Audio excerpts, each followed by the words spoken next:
चलिए स्टार्ट करते हैं दही वाली मगम्मा का लघु उत्तरीय प्रश्न। क्या दही वाली मगम्मा का लघु उत्तरीय प्रश्न स्टार्ट करते हैं। ठीक है, सबसे पहला प्रश्न है कि मगम्मा अपनी बहू के साथ किस बात को लेकर विवाद था। ठीक है, मगम्मा जो थी अपने बहू के साथ किस बात को लेकर विवाद हुआ था, वो दोनों में। ठीक है, मगम्मा अपनी बहू के साथ पोते को लेकर विवाद हुआ था। किसको लेके? पोते को लेकर। ठीक है, मगम्मा का पोता, ठीक है, मतलब कि नजम्मा का बेटा था। किसका? नजम्मा का बेटा, नजम्मा का बेटा था। ठीक है, ध्यान देना, नजम्मा का बेटा। ठीक है, जब नजम्मा अपने बेटे को पीट रही थी तो मगम्मा ने नजम्मा को बोली, क्यों रे राक्षसी, इस छोटे से बच्चे को तुम क्यों पीट रही है। ठीक है, इस छोटे से बच्चे को तुम क्यों पीट रही है। तो नजम्मा ने उस पर ही चढ़ बैठी। किस पे? मगम्मा पे। मगम्मा पर ही चढ़ बैठी और खूब सुनाई।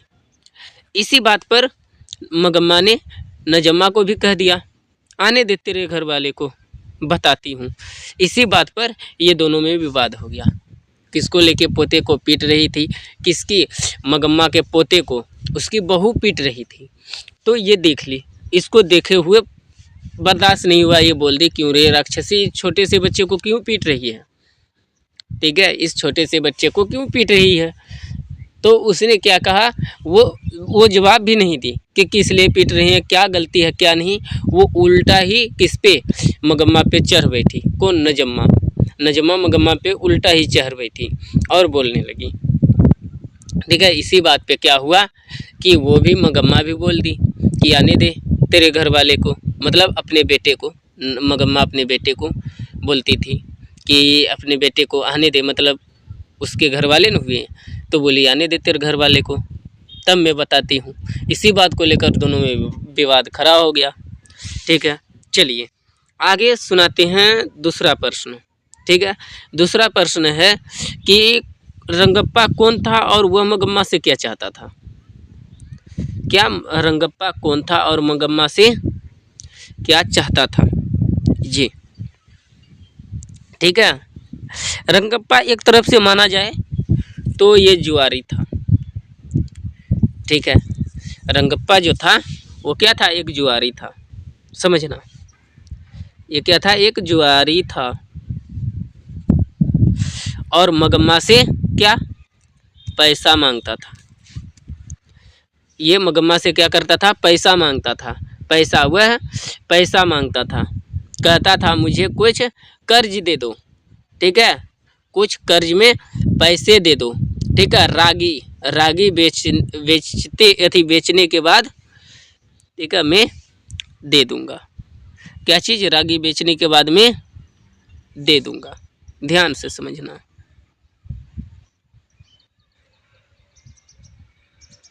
हाँ, रागी बेचने के बाद मैं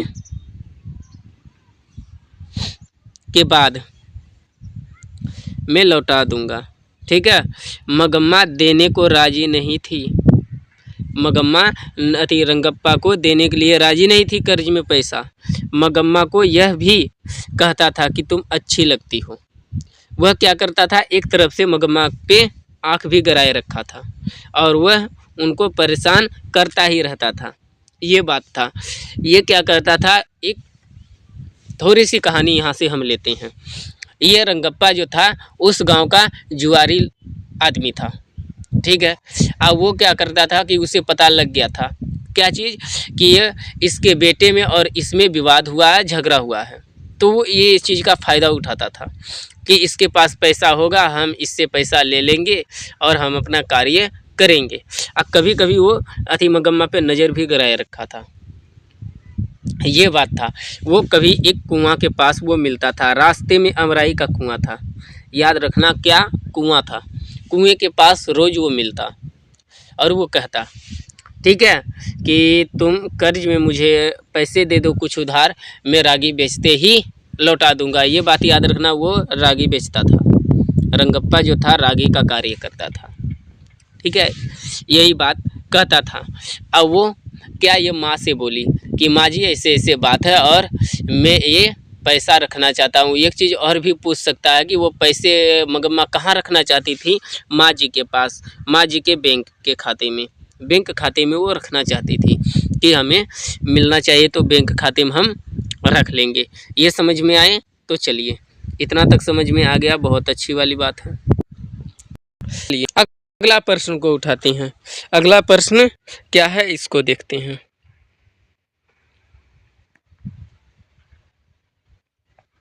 चलिए अगला प्रश्न है, बहू ने सास को मनाने के लिए कौन सा तरीका अपनाया? बस, बहू ने सास को मनाने के लिए फिर कौन सा तरीका अपनाया ये समझते हैं। ठीक है, उत्तर। ठीक है, दही वाली मगम्मा कहानी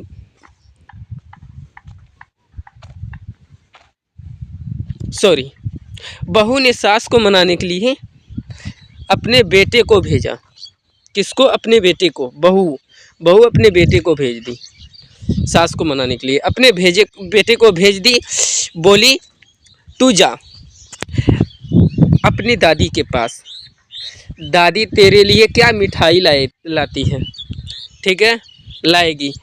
इस बात पर वो बोली और बोली कि इस घर में कदम मत रखना, एक बार चले जाना तो फिर कदम मत रखना। वो धमका के भेजी थी।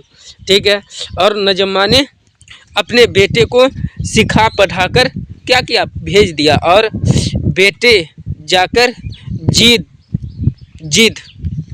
यहाँ पे हो गया, जिद करने लगा। जिद लिखा गया है, ठीक है, उसको सही हम कर देंगे। ठीक है, यहाँ पे जिद होगा, 2 होगा यहाँ पे। ठीक, क्या होगा? 2। जिद करने लगा। ठीक है, इस पर मगम्मा के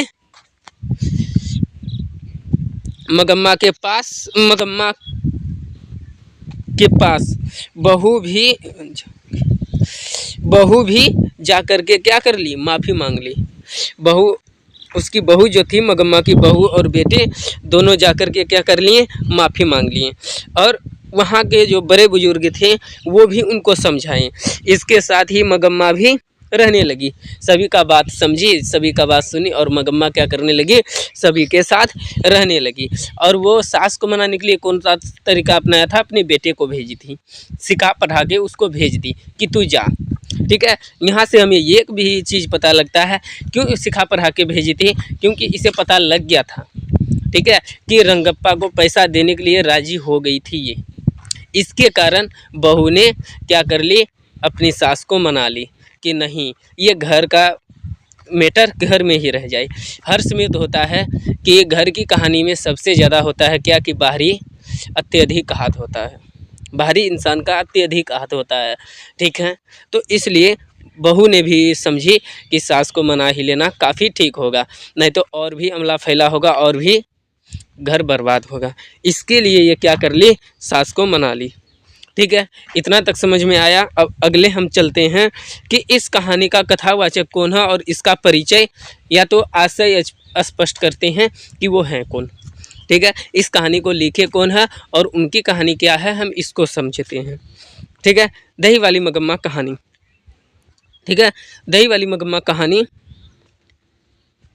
का कथावाचक कौन है? श्रीनिवास जी हैं। कौन है? श्रीनिवास जी, याद रखिएगा। 1 मिनट, चलिए कहाँ तक बताएं कि ये कहानी का कथावाचक कौन है? श्रीनिवास जी हैं। ठीक है, हाँ, श्रीनिवास जी कन्नड़ साहित्य के प्रमुख कथाकार हैं। कौन है?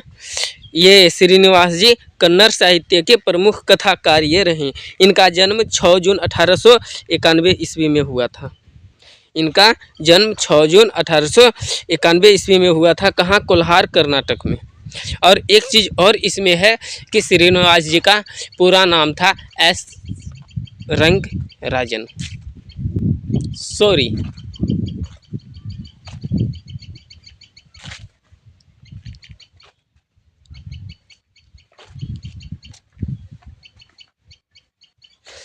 शायद यही नाम था। ठीक है, चलिए, ठीक है, पूरा नाम वो और भी डिस्कस कर देंगे अगले क्लास में, ठीक है। चलो यहाँ तक समझते हैं आगे, ठीक है। यह कविता आलोचना, जीवन चरित्र आदि कथाएं ये प्रस्तुत किए हैं। और ये कौन से भाषाओं में लिखे थे कि ये जो लिखे थे ये सबसे ज़्यादा कन्नड़ भाषा में लिखते थे। ये कहानी को भी ये क्या किए हैं, कन्नड़ ही भाषा में लिखे हैं, ठीक है, हिंदी भाषा में नहीं। एक चीज़ इसमें है, यहाँ पे 8 होगा, ये समझिएगा। यहाँ पे जहाँ पे 1 है यहाँ पे 8 होगा, यहाँ पे 8 होगा, ठीक है। 1968 ईस्वी में इन्हें ज्ञानपीठ पुरस्कार मिला था। 1968 ईस्वी में, ध्यान दीजिएगा, 1968 ईस्वी में इन्हें ज्ञानपीठ पुरस्कार मिला था। ये कहानी जो लिया गया है नेशनल बुक स्टेट इंडिया से लिया गया है, ये भी बात याद रखिएगा। दही वाली मगम्मा कहानी को, ठीक है, नेशनल बुक स्टेट इंडिया से लिया गया है ये। और इनको हिंदी में अनुवाद ये खुद नहीं किए हैं, क्योंकि ये कौन कन्नड़ साहित्य के थे, ये हिंदी में अनुवाद B.R. नारायण किए हैं। इसको हिंदी में अनुवाद B.R. नारायण किए हैं, इसको ध्यान दीजिएगा इतना तक। और ये भी है, इनका पूरा नाम क्या था, एस रंगराजन ही नाम था, ठीक है, ये बात याद रखिएगा। श्रीनिवास जी का पूरा नाम एस रंगराजन ही नाम है, ठीक है, ये ध्यान दीजिएगा। नहीं है तो हम अगले क्लास में आपको दिखा देंगे कि हम ये कहाँ से हम बताए हैं कि एस रंगराजन है, पूरे हम दिखा देंगे आपको, ओके। लेकिन हमें पूरा उम्मीद है कि इनका पूरा नाम एस रंगराजन नहीं, सॉरी, चलिए, मस्तिष्क वेकेंडेस अयंगार नाम है। चलिए हम अभी बता दिए कि मस्तिष्क वेकेंडेस अयंगार है ये नाम, ध्यान रखिएगा। एस रंगराजन गलती से हो गया है, इसे माफ़ कीजिएगा, ठीक है, इसे सुधार लीजिएगा कि क्या है, मस्तिष्क वेकेंडेस अयंगार। श्रीनिवास जी का पूरा नाम है मस्तिष्क वेकेंडेस अयंगार, ये नाम है इनका, ध्यान दीजिएगा। चलिए, इस कहानी का चरित्र मगम्मा का चरित्र चित्रण करने के लिए बोलता है कि मगम्मा कैसी थी, ठीक है। मगम्मा की कहानी यदि हम माना जाए तो मगम्मा कैसी थी, तो इसको सबसे पहले समझते हैं, ठीक है। मगम्मा जो थी, मगम्मा का जीवन था दही बेचकर अपना कार्य करती थी। यह क्या करती थी, अपना जीवन दही बेच के चलाती थी, दही ही बेच करके ये अपना जीवन चलाती थी, ये बात याद रखिएगा, ठीक है। हाँ, इसमें हालांकि दूध का भी वर्णन किया गया है, ठीक है, दूध से ही दही बनता है, ये बात याद रखिएगा, ठीक है, दूध से ही दही बनता है। ये दोनों का कार्य ये कर रही थी, लेकिन ज़्यादातर इसमें कहा गया है कि दही का कार्य करती थी, ठीक है। दूसरी बात, इनका जीवन है, जीवन में बहुत अच्छे रहे, और इनके अति में एक बेटे थे, एक बहू थी और एक पोता था इनके जीवन में। और इनकी कहानी में हम समझें तो इनकी कहानी सही थी। एक तरफ से यदि माना जाए तो बहू भी अलग थी और सास भी अलग थी, ठीक है। बहू क्या करती थी, अपना बेटे का अधिकार नहीं छोड़ना चाहती थी, और ये जो थी नजम्मा, जो सास थी,